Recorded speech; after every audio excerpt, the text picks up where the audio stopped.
Isang masarap na tinapay pang merienda naman yung ating lulutuin for today's video. Sobrang dali lang naman itong gawin at sa totoo lang, first time kong gumawa nito kaya naman simulan na natin. At dito nga ay naglagay tayo ng 1 cup of warm na milk. Nag-add din ako dito ng 1 tablespoon of white sugar and then dry na yeast guys, 6 grams. And then haluin lang muna natin ito guys. Pagkatapos ay nag-add na tayo dito ng 1 large egg. And then haluin ulit ito ng mabuti.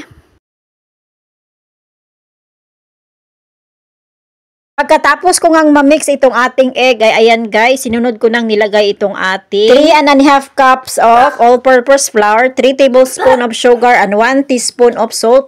So, nung mailagay ko na nga lahat yung mga sangkap guys, ay ayan, ginamitan ko siya ng hand mixer guys. Sa totoo lang, first time kong gumamit nitong ating hand mixer kasi nga every time na gumagawa ako ng tinapay ay kinakamay ko lang siya guys, no, or minamano-mano lang natin siya basta pagmasa. So, bali nung sa kalagitnaan ko pala ng pagmimix dito guys, ay nakalimutan kong maglagay ng butter. So, ayan guys, naglagay ako dyan ng butter pero hindi ko siya na-videohan. So, bali 30 grams na butter yung aking nilagay dyan. And then, i-continue ko siya sa pagmix, no, gamit nga itong ating hand mixer. So, pinaikot ko siya guys sa loob ng 5 minutes hanggang makabuo nga tayo ng soft na dough. Pagkatapos ay tinakpan at paalasahin natin siya sa loob ng 1 oras. At para naman sa palaman nitong ating Spanish bread ay meron tayo ditong hinandang 1/2 cup ng butter and then 1/2 cup din ng ating white sugar. So, actually wala talaga akong brown sugar guys, kaya naman madalas yung ginagamit ko dito ay white sugar. And then nag-add pala ako dito ng mga 1/2 cup ng cream cheese. Dahil nga medyo dry pa nga itong ating palaman kaya naglagay ako kaunti ng fresh milk para medyo magbasa naman. At makalipas nga ang 1 oras ay ayan, umalsa na itong ating ginawang dough. So, i-punch lang natin, no, para lumabas yung kaniyang gas or kaniyang parang hangin ba. And then transfer natin siya dito at i-flatten natin siya guys, and then hatiin ko siya ng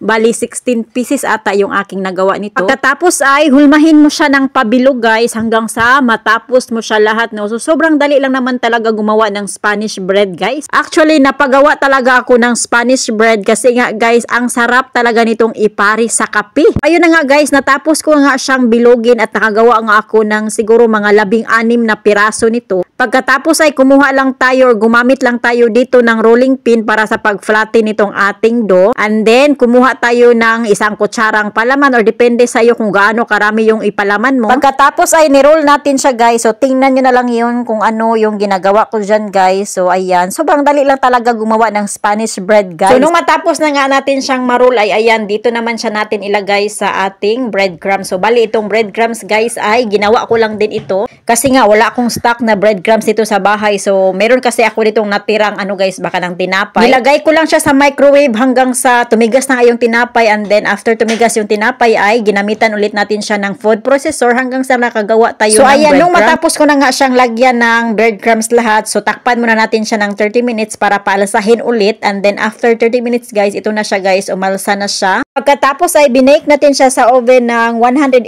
degrees Celsius sa loob ng 20 minutes. At makalipas nga ang 20 minutes guys, ay ayan, pinalamig ko lang siya kaunti. At ayan guys, ito na yung ating tinapay guys, or Spanish bread. Kaya kung ikaw ay kagaya namin dito guys na wala talagang mabilhan na Spanish bread kasi nga nasa malayong lugar tayo, no, wala tayo sa Pilipinas.